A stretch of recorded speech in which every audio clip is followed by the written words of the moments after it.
well, I think only God really knows. Whoa, whoa, whoa, whoa. Yeah, yeah, yeah. Ooh, whoa, ooh. Yeah, yeah, yeah. Welcome back to the channel. I'm Robert Cassard from GuitarDiscoveries.com. As always, I learned the hard way, so you don't have to. So this feels like a long overdue episode. What Cat Stevens taught me. I'm talking about guitar, vocals, songwriting, and music production. I owe Cat a debt of gratitude, especially for the songs and LPs he released during what I think of as his golden era, 1970 to 73. Bone Jakon, T for the Tillerman, Teaser and the Firecat, and Catch Bullet 4. I mean, not that his other albums like Foreigner and Buddha in the Chocolate Box and some later LPs aren't good. It's just that I consider those early albums masterpieces, and there were 4 in a row. All right, stick around for a deep dive on Cat Stevens, aka YUSUF Islam, and to find out the 3 most important things I learned from the Cat.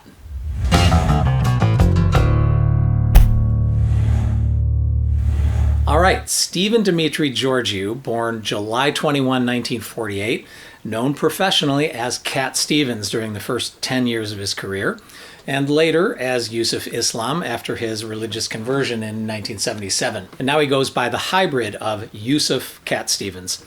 He was inducted into the Rock and Roll Hall of Fame in 2014. He's one of the best-selling musical artists of all time, over 100 million records, and he's racked up over 2 billion streams as well. As I record this, he has over 10 million monthly listeners on Spotify. That's twice as many as James Taylor. I mean, clearly something about Cat Stevens' music has timeless appeal. So I've asked myself why Cat's early, stripped-down singer-songwriter era is so important to me. I mean, my older brother Dave bought T for the Tillerman right when it came out in 1970. And that was also the time that I started playing guitar. And both of my brothers, Dave and Rick, were good at figuring out songs by ear.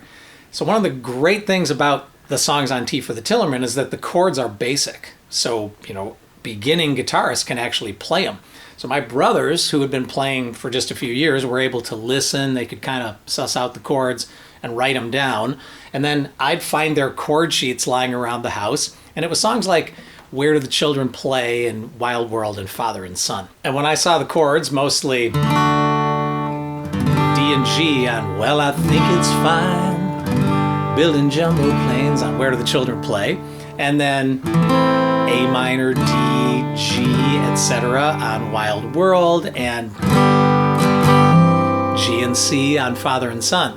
I thought, hey, I know all these chords. I can definitely learn these songs. And thanks to the simple and organic production style of T for the Tillerman, the main instruments were acoustic guitars, right? There were no electric guitars. So Cat's music and instrumentation kind of felt attainable to me, even as a beginning guitarist. And I just loved that simplicity because these were great songs with achingly beautiful melodies, deep and meaningful lyrics, but all written using such simple tools. I mean, the same tools that I had even as a new guitarist. So it gave me this confidence fast because I could play the songs, I could sing them, and I thought, hey, I might even be able to write songs like this if I try hard enough. So, Cat lesson number 1, a simple song can be a great song. And those early LPs just projected authenticity, right? There was no fancy stuff, no trying to impress the listener. It was just direct and pure music and meaning and emotion. I know we've come a long way, we're changing day to day, but tell me, where do the children play?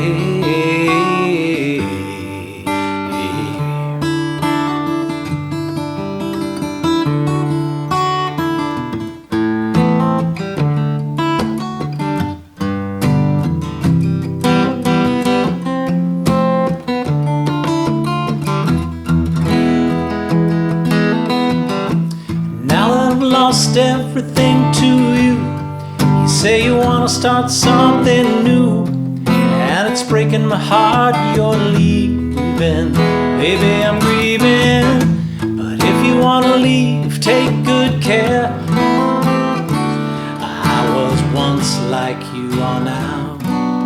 And I know that it's not easy to be calm when you find something going on. Take your time, think a lot, think of everything you've got, for you will still be here tomorrow, but your dreams may not.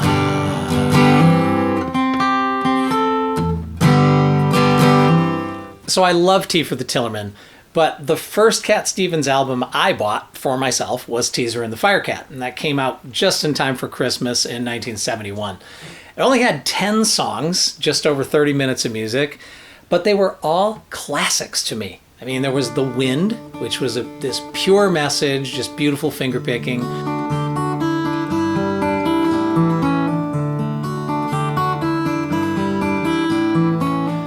I listen to the wind of my soul. Where I'll end up, well, I think only God really knows. I sat upon the setting sun, but never, never, never, never, I never wanted water once.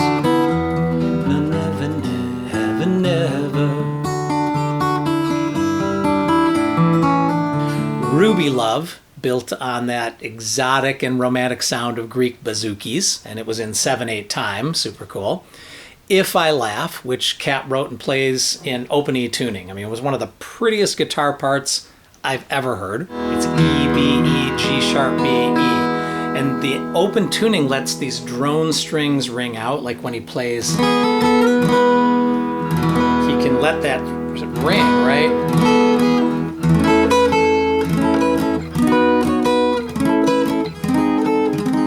It's also easy because it's in open E.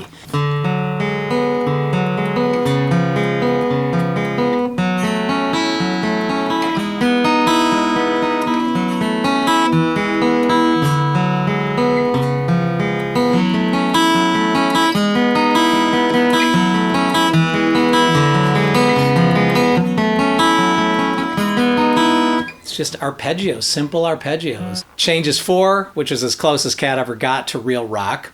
Whoa,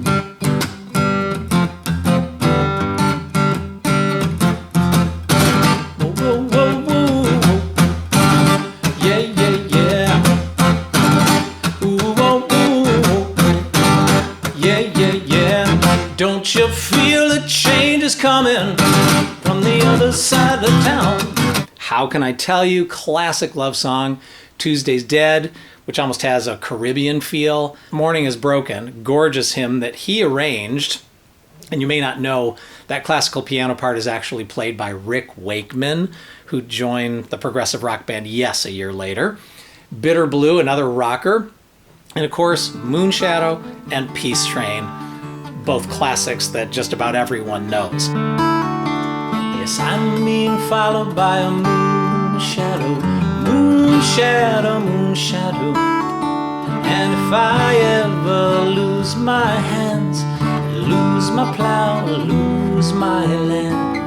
If I ever lose my hands, oh yeah, I won't have to work no more. So Teaser and the Firecat sounds like a greatest hits album the first time you hear it. And for me, it confirmed Cat Lesson 2, 2 acoustic guitars are better than one. So this video is about what Cat Stevens taught me, and as a self-taught guitarist, Cat was impressive. I mean, he developed some unusual but very practical playing techniques and chord voicings. But I also want to shine a spotlight on Cat's co-guitarist. He was a session player, singer named Alan Davies. Because on almost every one of Cat's arrangements, it's the interplay between his and Alan's guitars and vocals that make them sound so special. I mean, the two guitars complement each other and they just kind of glisten. So this is a great example of what I call guitarorchestration, guitar orchestration. So more on that right up here. So those records are filled with passages where each guitar does something unique and where the layering of the two creates something more magical than the sum of two relatively simple guitar parts. I mean, if you think about father and son, right? Cat plays G to C, and he lets the chord ring, and Alan adds that simple, right? And Cat goes, and Alan does. Those simple notes, right, that comment and fill the space. So those two guitars are having a dialogue, and that foreshadows the dialogue between the father and son in the song. I mean, it's really perfect. So Cat and Alan became an inseparable musical team, and they developed a formula where Cat usually played a strummed or finger-picked and strummed part, usually pretty standard chords down in first position, right, near the nut. And meanwhile, Alan played a complementary part, sometimes picked notes, sometimes strummed, but almost always using a capo. So he'd usually have a capo like up at the fifth, right? So he and Cat were playing different chord shapes at different positions on the neck, and that creates this beautiful blend. I mean, check out this 1971 live version of Where Do the Children Play?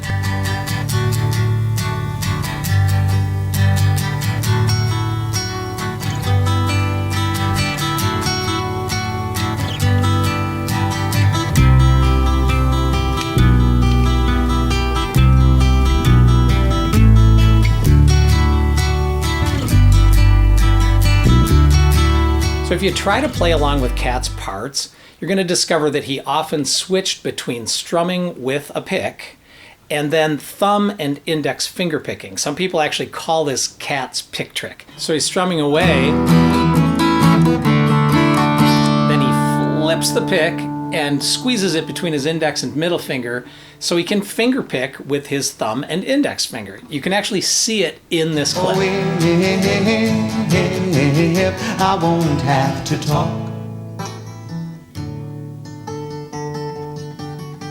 Cat switched back and forth between a black Gibson Everly Brothers model, which later got labeled a J180, and a Gibson Natural SJ200. Back then, Alan played a 1963 Epiphone Frontier with the huge pickguard. So back to their guitar interplay. On Tuesday's Dead, Cat is playing down in the first position. He's playing D, A, D, A, G, A, D. Meanwhile, you got Alan up here, and he's playing A, right?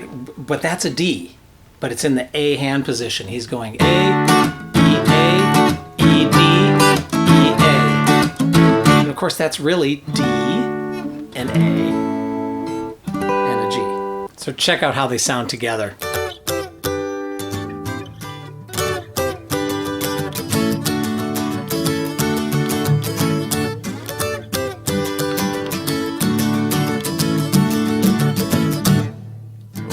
I make a mark in time. So on the original albums, Cat and Alan's guitars were often mixed pretty close to the center of the stereo field. Sometimes they were right on top of each other. So if you want to hear more clearly what each of them plays, you can check out the super deluxe editions of Bone Jakon and Tea for the Tillerman. Those include 2020 remixes where the guitars are panned hard left and right. It's really cool to hear and helpful if you want to figure out their individual parts. I want to take a second to acknowledge and congratulate Cat and Alan on their long-term musical partnership. These guys are still playing and singing together today, more than 50 years after the kismet of recording Bone Jakon. When Cat tours, Alan goes with him. I mean, it's so cool. I also want to share a great resource for guitarists and really any Cat fan. It's the website called Playing Cat Stevens, a Guitar Research Project. And it has tabs for all the songs. It's got a biographical timeline, a lot of fascinating details. Find a link in the description. Finally, Cat lesson number 3, aim high and go deep. I mean, so many of Cat's lyrics are about the quest for understanding, living in the confusion of the world, but seeking something greater, higher, more profound, and more meaningful, right? And there's a reason for that that stems directly from Cat's life experience. You know, a lot of Americans and younger Brits don't realize that Cat had a whole career as a teen idol in the UK and Europe from 1966 to 68. His first single was called I Love My Dog. It actually broke into the top 30 in the UK. And the second single, Matthew and Son, climbed all the way to number 2. And I'm Gonna Get Me a Gun was another top 10 single. The album Matthew and Son hit number 7 on the UK album chart. So it was a hit. And it was produced by this guy named Mike Hurst, pretty typical of pop albums in the mid-60s. Heavily produced, full band, strings, horns, the whole shebang. Cat says Hurst was trying to emulate the Beach Boys' Pet sounds, but those arrangements sound dated now. Now, Cat's second album was similarly overproduced. It was called New Masters, and it came out in December of 67, and it didn't even chart. Now, Cat was actually okay with that because he wanted out of his contract. He wanted to get off of that overproduced bandwagon and move into folk rock. He was listening to Bob Dylan and Joni Mitchell, Tim Hardin, Van Morrison, etc. So it's a little ironic that New Masters bombed because it includes one of Cat's most popular songs. The first cut is the deepest. Now, his own version went nowhere, but a cover by P.P. Arnold became a top 20 hit in the UK. And of course, you probably know the Rod Stewart version from the late 70s. That was a number 1 in the UK. And then the Sheryl Crow version from the early 2000s, that broke into the Billboard top 20. It was actually number 1 on the adult alternative chart. All right, so going back to Cat's early LPs. Before the age of 20, he was already a pop star and a hit songwriter. But then fate steps in. 1968, he contracts tuberculosis and nearly dies. I mean, literally spends months in the hospital and needs a full year of convalescence. And during that time, he got self-reflective, right? He later described that period by saying, to go from the show business environment and find you're in hospital, getting injections day in and day out, and people around you are dying, it certainly changes your perspective. I got down to thinking about myself. It seemed almost as if I had my eyes shut. So the process of opening his eyes involved physical and spiritual practices and disciplines. He actually became a vegetarian. He got into yoga, meditation. He did a lot of religious research. He dove into metaphysics. And it was during that initial period, of physical healing, spiritual questioning, and awakening that he wrote somewhere between 30 and 40 new songs. And those became the wellspring for his upcoming folk rock albums. The 4 classics: Mona Bone Jakon, Tea for the Tillerman, Teaser and the Firecat, and Catch Bullet 4. What makes those albums so different?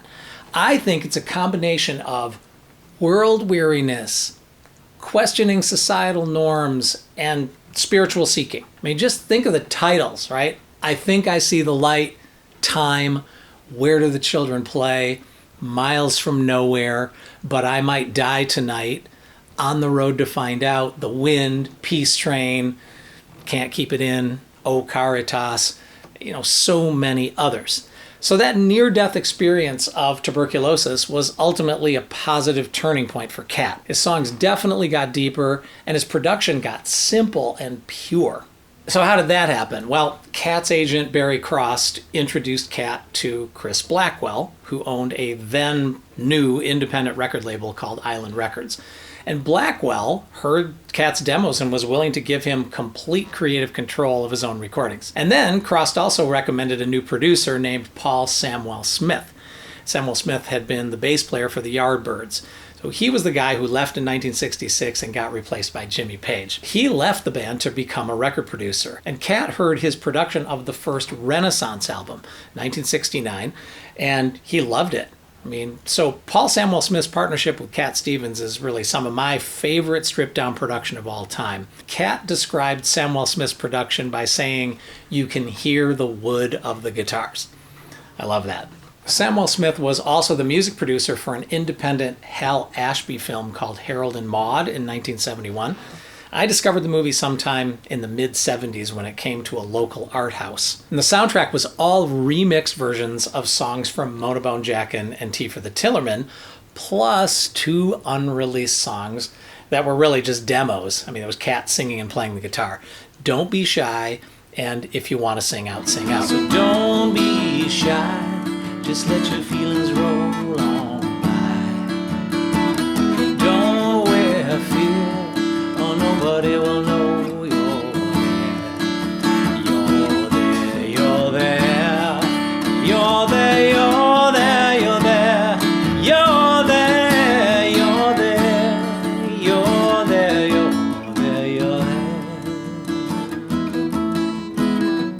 those songs wouldn't get released on record for 10 more years. But I loved them so much, I paid to see the movie twice and smuggled a tape recorder into the theater and recorded the whole soundtrack. So I was able to learn and play those songs in my coffee house set for years before they finally came out on an LP called Footsteps in the Dark, Greatest Hits Volume 2 in the early 80s. As a Cat fan today, you're lucky. I mean, there's a deluxe Harold and Maude soundtrack, came out a couple years ago, 27 tracks, so you can hear everything. All right, one more fun fact before I go. During 71 and 72, Paul Samwell-Smith was producing Cat's Catch Bullet 4 album and Anticipation, Carly Simon's album. And Cat and Carly became an item. They were a couple for about 7 months. A lot of people don't realize that Carly wrote the song Anticipation about waiting to go on a date with Cat. Legend in Your Own Time, also about Cat. And he wrote Sweet Scarlet for Carly. So there's a little folk rock lore for you. All right, please take a moment to like, subscribe, and hit the bell while I recap the 3 big things Cat Stevens taught me. Lesson 1, a simple song can be a great song. Lesson 2, 2 acoustic guitars are better than 1, especially the magic of pairing a guitar in standard tuning with another one that's capoed up using different hand positions. And Cat lesson number 3, aim high and go deep. I mean, that's really the rule for all the best music, in my opinion. I mean, Cat Stevens set the standard for elegant simplicity in folk rock. You know, for seeking something ambitious musically, but using simple chords and melodies and truthful spiritual lyrics.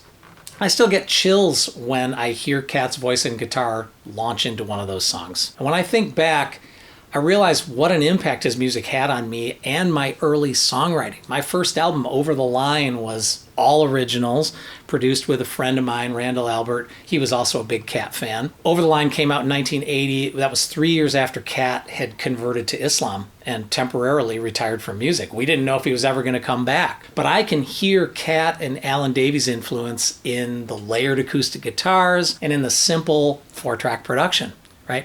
Check out the intro to my song, Talk of the Town.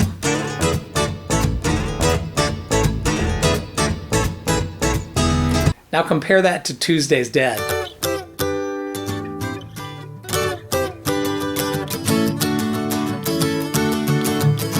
Those intros are kind of like siblings.